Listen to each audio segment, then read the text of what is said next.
Hi there, and welcome to another episode of Women with Good Chat. I'm here with my good buddy Pam. Good morning, Amanda. Good morning. It's a better morning today, and It we're is going to a let better- you know we're gonna- why. Today we're Yes. talking about setbacks, and setbacks which relates to what we're both going through right now in terms of physical stuff. So why don't you start us off? Well, the reason the reason we're thinking about this is because we're both in pain right now. But I was thinking about 3 weeks ago when I got back from my trip, and our last episode was about a reset and how excited I was to go forward, and I was going to get this walking thing and whole setback, a whole reset. And then I come back and I've ended up with an injury, and it's just been such a setback, right? It's just been not at all where I expected I was going to be at this time. And whatever plan I had in place to get going has had to be scrapped. And we're going to have to rejig. And that is not fun, but part of what we're trying to convey here is you can get over stuff. Absolutely. So yeah. if you could share just a little bit about what you're going through. What's happening is that I have osteoarthritis in my hips. So I have had treatments before of injections which help with the movement, help with the pain. And usually those injections don't result in a lot of after effects. This time I've had an injection and it has been incredibly painful and really restrictive. So I'm dealing with, I actually am not quite sure but what it basically means is that whatever movement I'm doing is quite painful, and it's going to be a while before I can get back to a normal exercise regime. I couldn't climb steps this week. Driving is very difficult. So, all of those things which were just not in my plan and are really going to set me back on the path of what I was hoping to be, which was getting back in shape for some hiking I want to do. So that's what's happened with me. I'm just curious. So what, if you could just tell us briefly, what do you anticipate is going to happen? You have an appointment on Monday. I have an appointment. I think what's going to happen is I am just going to be told that this is a possible outcome of the procedure I have had, and that I am going to have to take it slowly, getting back to where I was in terms of the length of activity, the kind of activities. That's what I'm hoping. I don't think there's going to be any long-term ramifications, but when you're our age, right? 3 or 4 weeks of having restricted mobility feels very different, to be honest with you, than it did even 4 or 5 years ago, right? Yeah. I worry about it more. It's harder to get back from. And so I don't think it's going to be a factor 3 months from now. But I certainly think as far as kind of the work I was hoping to do to get ready to hike in the spring, I don't think I'm going to be where I want to be. Could it be some physio, do you think, or is it just could be some physio? I don't know. It could be physio. My guess is it's just going to be take it slow. Okay. It's just going to be take it slow, I think. Yeah. But again, that's 3 of the words we both don't want to hear. No. No, I don't want to. That is so rough. Yes. That is really rough. Yes. It's funny because I'm thinking, oh my God, you drove here. I should have known. But not like I can really drive right now. Yes.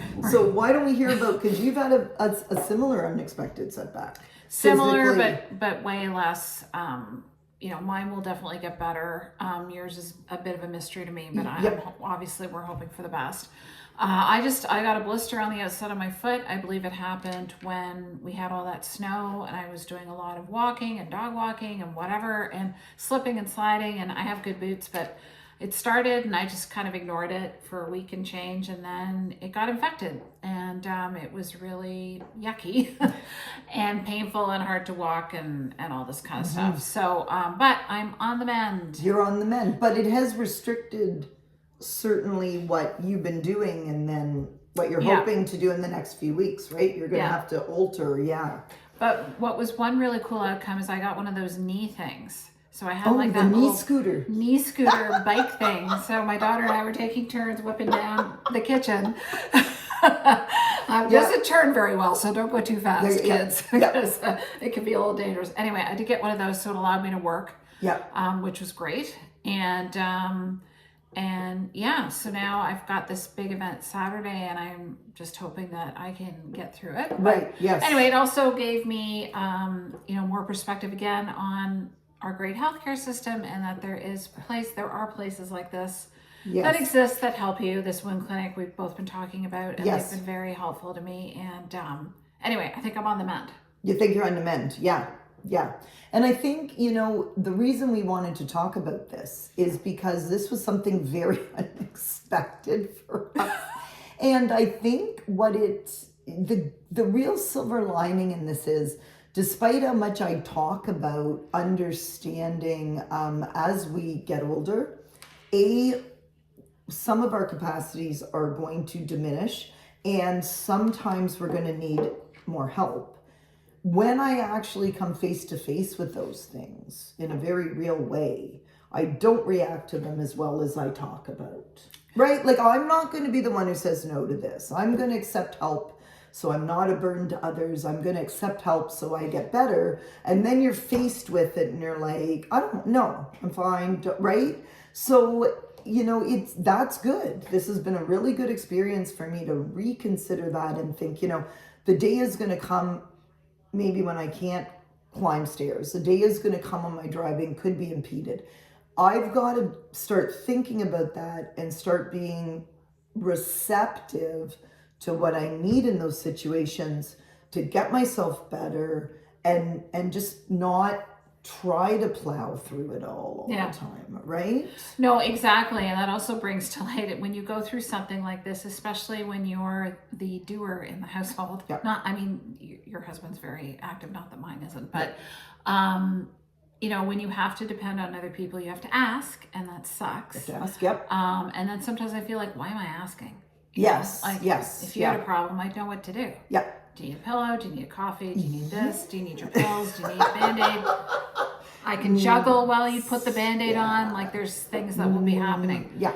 So I did depend pretty heavily on my daughter, who came through like an absolute champion. Right, as did my daughter come through like an absolute champion, which, supports the saying that the best long-term care plan is a caring daughter. That's a very well-known, all healthcare, when you're in that caring for aging parents circle, that in the end is what the research shows. Caring daughter. Not to put down any sons there. Let's hope by the time we're aging, our sons will be the same. But generally that's it. But you also have to be ready to accept how they do things. Yeah, that's true. Not always. No, that's very true. If I've got to have you do something I do traditionally, then I can't be nitpicking about it. Yeah. You can't be expecting you to do it exactly the same way. So all of that's about being open to my reduced capacity, how I get help for that, so that I don't become part of the problem, more of the problem, right? Yeah. Mm-hmm. And it's interesting. So just making dinner. So I did kind of soldier through and make dinner 98% of the time, but I did assign a task one night, and that created anxiety for my partner because he's not used to doing that. He does a ton of other stuff around the house, but that's one area where he gets defensive and anxious because he just thinks he can't do it, and he can. Yes. So that was fun. There you go. I'm like, the salmon is on a tray. Put it in the oven. That's it. It'll look after itself. It'll cook. It'll jump out of the oven. It's all good. Get it with the oven and pleat itself. We're going to eat it, and it's all going to be fine. Don't worry. Yes. Yeah. I think that figuring out how to deal with things as you progress through the healing process. Yours is going to be a little bit more of a mystery. Mine, I kind of know I just have to stay off it, which of course I'm not going to. One interesting thing is because I couldn't get out and walk, and I've been trying to do this 100 squats a day thing, I wasn't able to do a ton of my squats, so I maybe did 40 to 60. That's a hard one for you because you were determined to do your squats, and you faced something that stopped. Yes. So that's interesting. So how did you deal with that? Was it really hard to stop? Yeah, so I would do 20, and then so I had this little mini routine, which I love, and it's kind of what I do when I walk and go to the gym. It's just 20 minutes, but I would do 20 squats, then I'd do 20 lateral raises, and I do 20 squats, and I would do 20 bicep curls and all this kind of stuff. And I just have all my weights upstairs in the bedroom, and I got stuff done. So the most squats I did, because it did hurt my foot at the end, was about 60. Oh, okay. But I supplemented with more upper body work. Good. Okay. So good. You know, and there's lots of stuff you can do on a chair as well. So don't give up. There is a lot of stuff you can do on a chair. Yeah. Yes, absolutely. And again, that's all about the reset, readjusting. And the other thing I just thought of when you were talking, I need to do a debrief with my family just to see how I was as a patient. Isn't that an interesting? When I'm better, okay, Yeah. when I'm all better, I'm going to say, hey, like, how did this go? Maybe How put a was plate I of as a cookies in patient? front of them first. Maybe. Maybe, but you know, I'm thinking, right? Like, I also need their feedback in terms of, maybe I wasn't as difficult as I thought. Or maybe it really bothered them that I continued to try to let the dogs out when I should have just stayed still and said, take the dogs out, right? So I'll do a debriefing. And I think that's great information, because as time goes on, whether it's yourself or your partner or a family member, whatever it is, a friend, you're going to have to figure out to navigate this, because folks, there's going to be more of this. There's going to be more of this. Absolutely. Yes. So I think this is interesting. As always, I find sometimes when we go down these little alleyways that we find there's more to say. There might be more coming on this subject when Pam takes her family poll. We'll find out. Yeah, we'll find out. How bad a patient was I? So I'm guessing not bad. That's what I'm going with. I'm going to try not to guess. Anyway, we love always when you give us comments, so drop some comments below, and we look forward to seeing you next time on Women with Good Chat. Chat soon. Take care.